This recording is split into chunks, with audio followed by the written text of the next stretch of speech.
Na última quinta-feira, dia 22 de junho de 2023, estreou nos cinemas a nova animação da Pixar, Elementos. Conheça os residentes da cidade Elemento. Essa foi a maior aposta desse estúdio para esse ano e eu assisti e vim aqui falar com vocês um pouco sobre o melhor e o pior de Elementos. Oi pessoal, meu nome é Darlene e hoje você já sabe, tem coisa boa por aqui.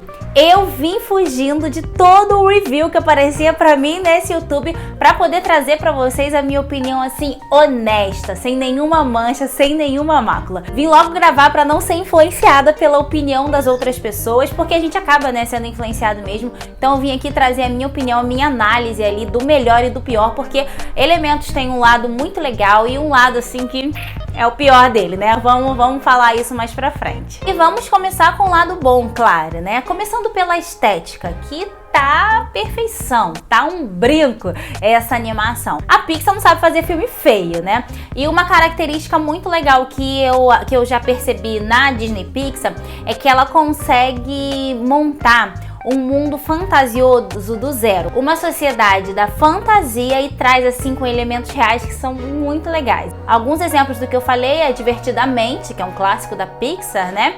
Que a gente vê na mente da Riley uma sociedade perfeita trabalhando, muito legal, e também Zootopia, que é um primor da Disney nesse quesito, né? Uma sociedade totalmente construída para aqueles diferentes seres conviverem com perfeição. E em Elementos a gente tem isso, uma cidade adaptada para cada elemento, né? Menos pro elemento fogo. E sim, essa animação fala muito sobre preconceito, que foi outro ponto positivo. A abordagem desse tema, dessa animação, do jeito que a animação fez, foi muito interessante. O elemento fogo aqui, ele sofre preconceito por parte dos outros elementos. E a gente já sabia que isso ia acontecer nesse filme, que esse tema seria tocado nesse filme, até porque o diretor dessa animação, o Peter Song, ele passou por isso na vida real. Ele foi um imigrante, ele e a sua família foram imigrantes no Canadá e passaram por isso, por esse processo, né, na vida deles. E a gente começa a história de Elementos vendo a jornada do pai e da mãe da Faísca, que é a personagem principal, chegando na cidade Elemento, saindo do povo deles, que era só de fogo, e chegando na cidade Elemento. E a forma como eles propositalmente são marginalizados pelos outros elementos é uma coisa assim magnífica que toca muito a gente. E o mais interessante de tudo é que esse diretor tá usando criaturas fantasiosas, mas que refletem uma verdade absoluta, uma verdade triste, mas que não deixa de ser verdade. É uma das maravilhas da arte, né? Ela pega um elemento que não é real, mas que fala muito com a nossa realidade. E sendo assim, o Brasa, que é o pai da Faísca, acaba criando ali uma sociedade paralela à cidade dos elementos, que é essa sociedade ali que só convivem os elementos de fogo. E a máxima que eles falam é que os elementos não se misturam, mas na verdade, os elementos não se misturam com o fogo. Até porque eu falei aqui no início, né, que a cidade ela é totalmente preparada para receber os outros três elementos, que são a água, a terra e o ar. Já o fogo não, eles não podem entrar em alguns locais, eles não têm lugar mesmo, é muito perigoso que eles estejam em alguns lugares ali que são comuns a todos os outros elementos. É perigoso para eles mesmo, tá? É danoso, pode ser danoso para o próprio elemento fogo. E a gente vai acompanhando essa história, né, de preconceito de ambas as partes, até que a Faísca conhece o Gota, que é um outro personagem extremamente importante que a gente já conhece no trailer também. E o Gota acaba mostrando para a Faísca um mundo de várias possibilidades, fora da caixinha, fora do que ela estava pensando, fora do que ela pensava para a própria vida dela e fora do que ela pensava sobre os outros elementos, sobre a cidade, elementos. E a relação entre esses dois personagens é muito interessante, é um dos melhores pontos mesmo dessa animação, porque a gente fica curioso como é que isso vai funcionar. Até porque a gente tá falando de fogo e água. A água apaga o fogo e o fogo evapora a água. Então como é que vai funcionar? A gente fica curioso até o final para saber como que esse relacionamento vai funcionar, se vai chegar, né, ao que a gente tá esperando ou não. É muito interessante. Esse ponto da história chama muito a nossa atenção. Então, nota 10 para esse quesito também. Outro ponto muito positivo para essa animação é o personagem Gota. Eu fiz aqui uma partezinha assim separada só para ele, porque ele é o meu personagem preferido. Ele é muito bem feito, o arco dele é muito bem construído, ele tem uma personalidade muito legal. E ele representa realmente a água porque ele é chorão, sabe? Ele é muito emotivo, então traz muita essa referência de ele estar sempre chorando e tal, ele e a sua família. Mas ele vai muito além desse estereótipo. Ele tem uma personalidade muito cativante, ele tem um carisma, sabe? Que chama a nossa atenção. Então assim, ele é acolhedor. E eu amei esse personagem, ele é assim, de longe, o meu personagem preferido. Eu fiquei sempre ansiosa pra ele aparecer. Quando ele não tava, eu queria que ele tivesse. Outra parte da história que é muito interessante é sobre os pais da Faísca. E eu não tô mais falando sobre a relação que eles sofrem, né, de preconceito da sociedade, mas como funciona ali a rotina familiar. O Brasa é um personagem muito interessante, a mãe da Faísca também, cada um ali tem o seu lugar na história. A forma com que a Faísca quer agradar o seu pai, e isso não faz do relacionamento deles um relacionamento tóxico. A forma com que o Brasa quer delegar funções à Faísca, mas conhece a sua filha, então sempre quer ensinar um pouco mais, preparar ela um pouco mais para um grande momento da sua vida. A forma com que um protege o outro de formas diferentes, sabe? O Brasa quer proteger a Faísca do mundo que a cerca, fazendo com que ela fique cada vez mais forte e preparada para os problemas que ela vai enfrentar. Já ela quer privar o pai de enfrentar alguns problemas. Então essa relação entre eles é muito bonita de ver. É um momento assim, um dos momentos que mais tocam a gente. Foi o momento que eu chorei, né? Porque a gente tá falando de Pixar, então tinha que fazer chorar. A relação deles é muito bonita e vai sendo construída à medida que o filme vai passando, e a gente fica muito envolvido com essa história também.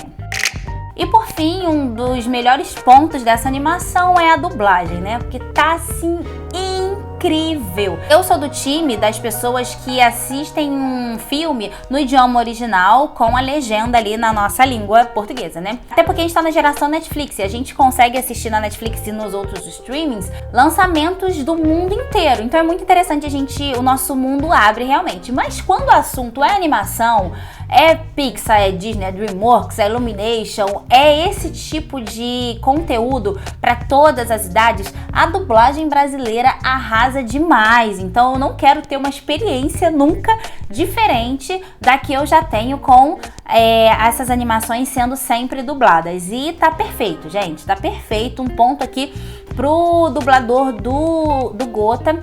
Porque o Gota, ele se mexe assim, às vezes parece uma gelatina, sabe? É muito engraçado de ver. E o dublador do Gota, ele teve esse cuidado pra falar de acordo com os movimentos que o Gota, até parado, tinha, sabe? Parecendo essa gelatina. Então eu achei assim a perfeição, muito legal, a forma que ele fala mais mole e tal. Nossa, perfeito, perfeito. Não só ele, tá, gente? Os dubladores, de maneira geral, tão assim maravilhosos. É uma animação que sonoricamente é muito boa de assistir, é confortável. Eu gosto muito quando os estúdios têm esse cuidado, né? Porque como eu falei, não só eu, mas a maioria de nós assiste esse tipo de conteúdo no dublado. Então quando os estúdios não têm esse cuidado, acabam chamando pessoas assim, vozes assim que não tem nada a ver com o personagem, e sim, estou falando de Flynn Rider, a gente fica muito irritado e acaba manchando muito a história. Mas a Pixar teve muito cuidado, é assim, ponto super positivo para a dublagem brasileira, como sempre, né?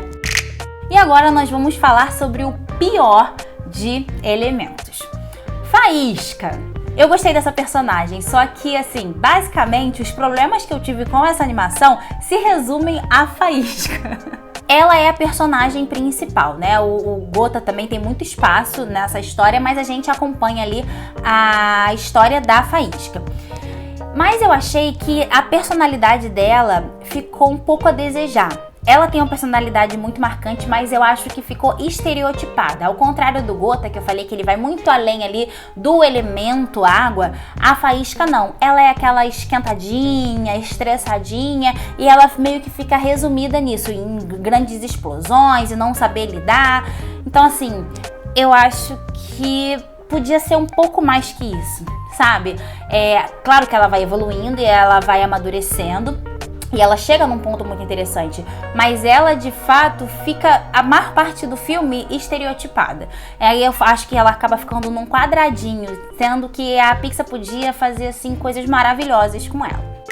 E o outro ponto, o segundo ponto, que assim, eu acho que é o pior, esse eu acho que é o mais forte de todos, que também tem a ver com a Faísca, é que ela passa a animação inteira querendo assumir os negócios do pai. Desde pequena, ela brincava de trabalhar na loja do pai.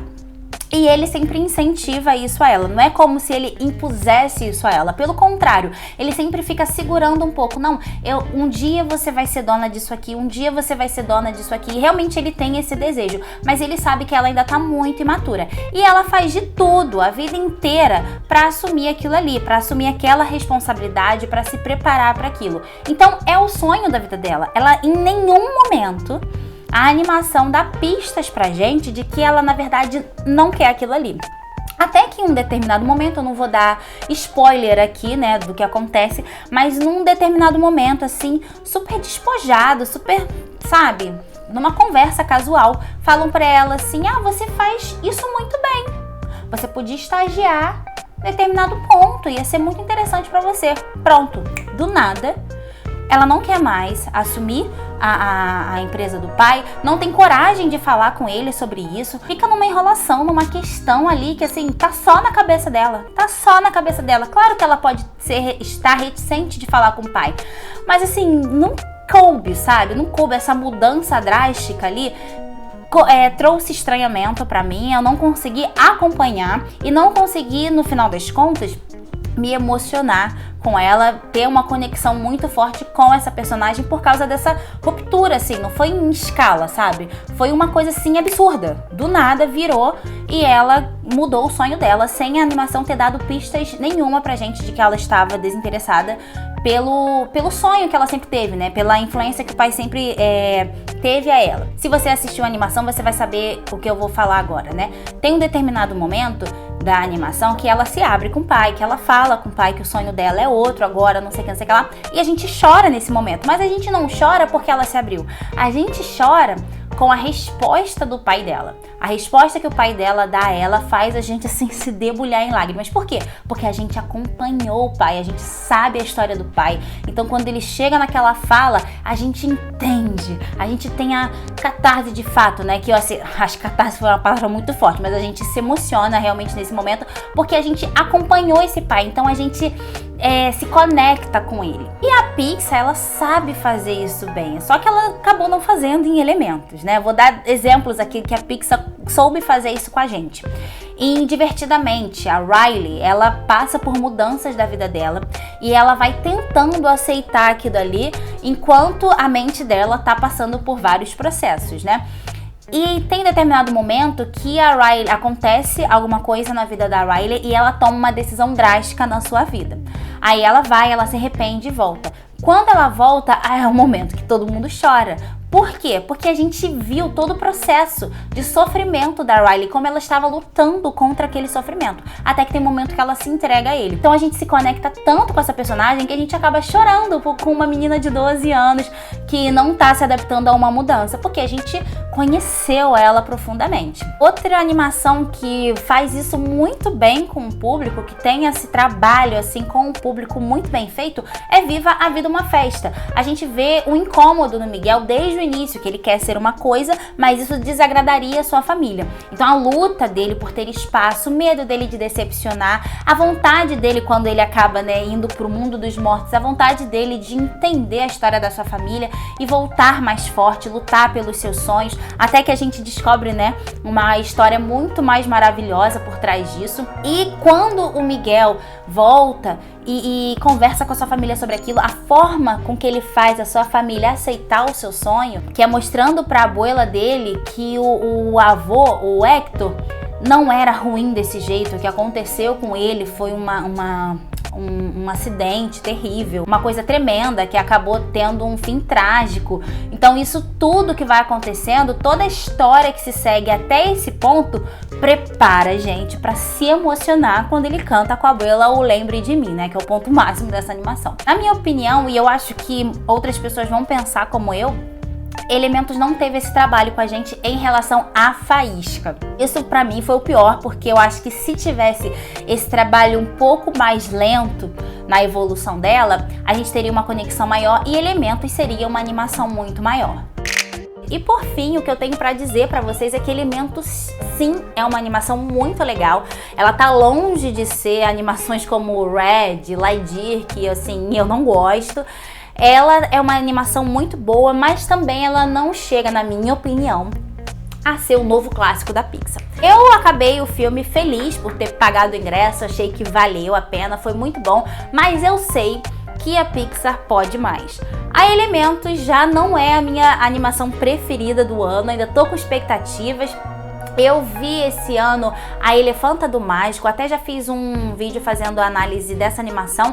Eu vou colocar aqui pra vocês e também na descrição do vídeo pra se vocês tiverem interesse.